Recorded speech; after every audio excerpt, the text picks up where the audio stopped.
Hello beautiful people, my name is Tolulope Michael and I've been a cybersecurity expert in the US now for close to 10 years. Today, we're going to be discussing a very important topic that is very dear to my heart. What makes life difficult for immigrants? I want you to watch this before you relocate if you're here to take that step. Our focus today will be shifting a little bit away from cybersecurity. As you guys know, what I do and what I teach on this channel is cybersecurity. That is what I teach and that is what I'm about. However, we're going to be shifting focus away from that. This particular topic is something a lot of us are either dealing with ourselves or our family and friends experiencing it. And the sole purpose of making this video is to educate more people about this and hopefully help them make better choices and lead better lives as immigrants. Now, the question of the day is, what makes life difficult for immigrants? That's the question, especially for folks in America where I reside. By the way, if you're not African or an immigrant watching this, that's okay. Trust me, you can still learn a few things so you can better understand the struggles of immigrants around you. But if you're an immigrant in any country of the world at all, hey, how has life been? Now, another question I would like to ask you is, how are you? And that is not the surface level question of, hey, how are you? I mean, deeply, how are you? We've all found ourselves far away from home and everything that is familiar for several reasons. For better job prospects and improved living opportunities, educational opportunities for ourselves and our children, the crazy security issues in places like Nigeria, my home country, or even to seek asylum while fleeing from political conflict, back at home, or maybe persecution. Irrespective of how and why you came here, wherever you are, many of us probably experienced the same initial shock of adapting to a totally new country. I remember about a few years ago when I came to America, I wouldn't say I wasn't aware that there may be some difficulty, but I think a part of me believed in the American dream too much. Of course, I was ready to work and put in the necessary effort to make a life here for myself and my family, but the first few years were the toughest times of my life. In the recent time, there's a popular content maker in Nigeria called Wole Agba. He came to the US and he's been making videos about how tough it is to live in America and how hardworking you must be to survive in this country.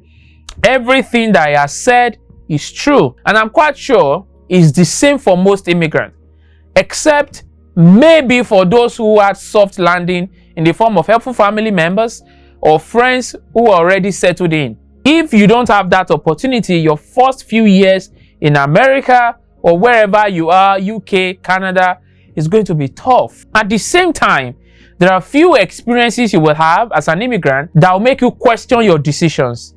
Because for me, during my early days in America, at times I would ask myself, Tolu, why are you putting yourself through all this? Is it too late to just give up and go back home?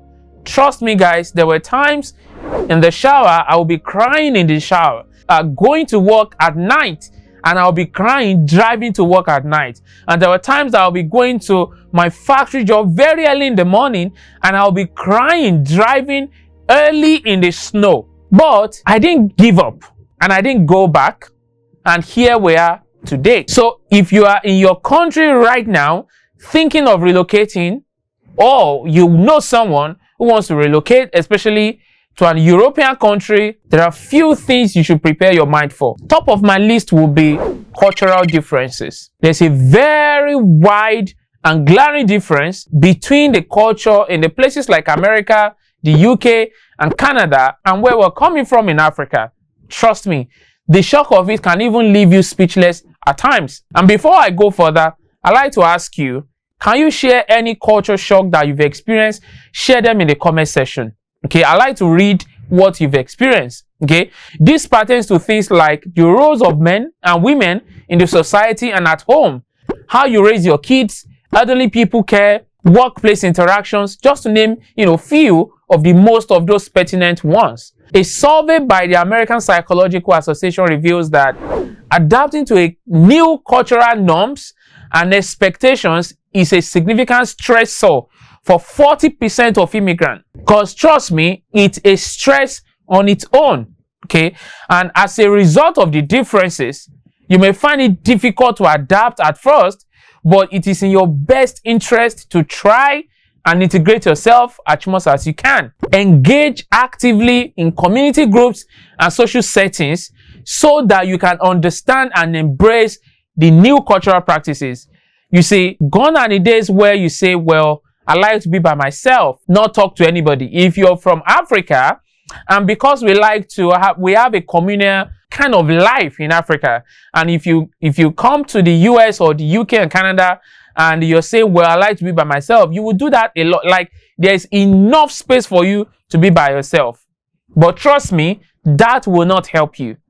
Okay? So you need to be able to engage in active communities, even in churches, social gatherings. Embrace the culture where you find yourself right now.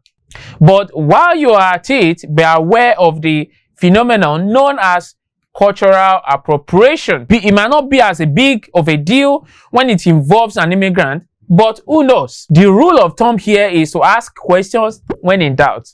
You know, sometimes we don't like to ask questions, but at this point in time, you must learn to ask questions. For me, trust me, no question was stupid to ask.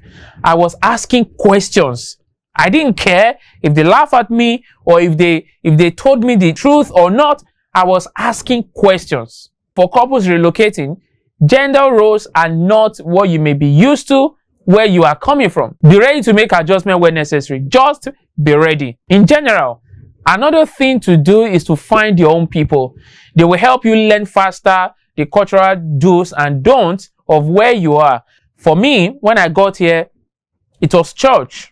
Trust me, it was church. And after church, the factory where I was working at that time, we had a lot of Nigerians there. As a matter of fact, when I got the job, I told some people as well, because I knew they were looking for a job, and I was bringing in a lot of Nigerians to that work environment. So that really helped me to also get used to, you know, our people, and even those that were here already, to understand the culture. Okay? And that takes us to the second difficulty I and most other immigrants I know have dealt with, which is the work culture. I know you are not expecting that, were you? The work culture. I am not even kidding. The work culture in most foreign countries is not what you are used to at all. No matter how hardworking you may think you are, it takes some mental shift to get used to work hours and expectations here. I can tell you from experience, folks, it takes a lot for you to adjust when it comes to the experience or the working lifestyle here. It's hard. Okay? I was referencing what Wole Agba, the popular content creator, was saying back, you know, when I started. It is true. He was referencing, or he was talking about how hard people work here. It is true. The first issue you may deal with in this regard is getting employed. Immigrants are often underemployed by about 25% compared to local citizens due to credential recognition issues and the local experience requirements. And I often share my own experience with people, and I think one of the most traumatizing experiences for me with regard to work as an immigrant would be the time I went with a friend to a factory where we would line up and employers would have to unpick us based on the wage they are willing to pay. And this is not even a factory per se. I think government owned that particular setting. So in Dallas, in those days, it's called day labor. Okay, I think I've said this story before. It's called day labor, where we all line up. When a contractor comes to pick somebody to work for them, we raise up our hands, and then the contractor would say, okay, I want number 10, I want number 15. You know, when I see my friends now, I joke because we hear something like, I need 2 men landscaping all day long, $10 an hour. Imagine that, $10 an hour working for 10 hours. You hardly have an hour break. And apart from doing several factory jobs, I had to work as a delivery person, a janitor, and among back-breaking menial jobs that I've done. It does get better with time if you have your right information. Okay, that is why the people that you stay with are very important. Having the right information is key. For instance, I work with people to start careers in cybersecurity, but my advice majorly is seeking credential equivalency where possible. You want to try and equate your credential with what we have wherever you are. If you're in the UK, US, or Canada, I think some people use WES, right? So you have to be able to do that, and then consider gaining local experience through internships or volunteering. Nobody is going to hand you anything for the most part, but you must be prepared to give yourself a fighting chance. At this point, I feel I also need to tell you that when you eventually get the job, it requires a whole lot of dedication.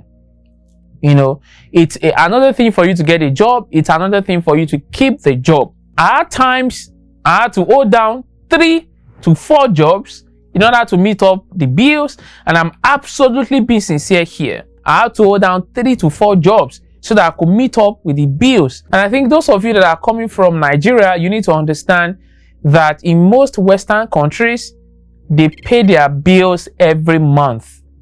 Okay? And mind you, working this number of jobs doesn't mean I was making enough money. I was barely getting by. Sometimes I will come back home totally drained in the early hours of the morning and just pass out on my couch. And as bad as I thought I had it, there were others I knew working over 60 hours a week. Listen to that again. 60 hours a week. Some of these things are hard to believe until you experience it yourself. If I was in Nigeria and someone told me that I would work 60 hours a week, I would deny it. But this is not to discourage you at all. Okay, this is to let you know what you're going to experience. We put out information like this so people can prepare their minds as much as they can. I'm a big supporter of relocating. If you want to move abroad, definitely do that, but ensure you do so legally. Okay, and that is another factor that I will get to shortly. But first, I have to mention the loneliness and the social isolation that comes with being an immigrant. Being an immigrant means that sometimes you don't know a single person in the entire city where you reside. If peradventure you have people you know around, the fact that everyone is working long hours leaves very little room for socializing. It's even more difficult for people who are either single or have to leave their spouse or kids back in their home country. In my conversations with people here, I get complaints of how difficult it is to know who your next door neighbor is, much less meet someone new and start a relationship. And that's why you will see people in diaspora advising those coming in to have that aspect of their life sorted out before relocating. Okay? These things may seem trivial if you have not had to deal with it, but people are falling into depression daily because of this one factor. According to Mental Health America, 60% of immigrants report feeling socially isolated due to being away from family and familiar social networks. You know, I always refer back to myself because my experience are the things that I can speak on with the most authority and from what I know. Loneliness is a huge deal for any immigrant. But if you're able to get through it, you get used to a more reclusive lifestyle and probably even start to enjoy spending time with yourself. But if you're watching this and you're struggling, please, I'm begging you, seek help. If you can, build relationships by finding community support group. As much as you can stay in touch with families back home, trust me, it will really help you a lot. Having said all that, the next difficulty I know immigrants face is language barrier. For whatever reason it may be, you may be looking to relocate to a country where there's a language barrier for you. People have overcome that obstacle and you can too. But you must be aware that 50% of immigrants, they report that not speaking the local language fluently is a major hurdle. This could cause a roadblock if you are interested in furthering your education, securing a job, or even just everyday interactions with other people who don't speak your language. And what I have seen work for others is investing time in learning the language before and after moving. this can significantly, ease daily interactions and help you with the integration. The last difficulty I'll be getting into right away is legal and illegal immigration. This has to be the biggest issue for many immigrants, and in case you are planning to take that illegal route to relocate, my sincere advice is for you to reconsider. Please. There is a lot that goes on when you are an illegal immigrant, and you don't get to see the full picture until you are in the thick of the thing yourself. Even with legal immigration, it's difficult. The U.S. Citizenship and Immigration Services report long processing times and complex visa requirements as barriers for many. And when you don't have your papers, there are certain jobs you can't even apply to, and as a result, limiting your earning potential. How much more being an illegal immigrant? Let's say you manage to get a visa into a foreign country and it gives you access for a few months or years. Then you get the brilliant ideas to flout the rules after your visa expires and stay back in the country. From that moment on, you have practically thrown your peace of mind away, because you have to spend every day in fear of being found out. Especially those in the UK, here is tough. Okay, especially when you are out of what do they call it? When you are out of status, you have to ensure you don't get on the radar of the police and can't even seek help from them if you are even in danger. You have no health insurance because the system doesn't have you on record as a resident or citizen of the country. These are only a few jobs. There are only a few jobs you can even have access to. And this probably accounts for why some immigrants go into illegal business to make ends meet. Being an illegal immigrant also means that the day you are found out, that's the end. The first thing that happens is you are detained while your immigration status and next steps are determined. Then the deportation process begins once it has been confirmed you are in the country illegally. There's a whole process involved in this where an immigration judge gets to decide, whether you stay or go depending on the specific circumstances involved. However, if the verdict is for you to go back to your country, that's it. You may even face a ban from coming into the country for years or even permanently. So, like I said earlier, the purpose of this video is to help you have an understanding of what life is like as an immigrant and how you can prepare yourself. If you're planning to relocate, your greatest strength will be the information you have access to. I hope this video has enlightened you even more. But that's all we can take in this video. If you have any question about this or any other video at all that we've posted on this channel, drop them in the comment section and trust me, we will get to them. See you on the next one. Bye for now.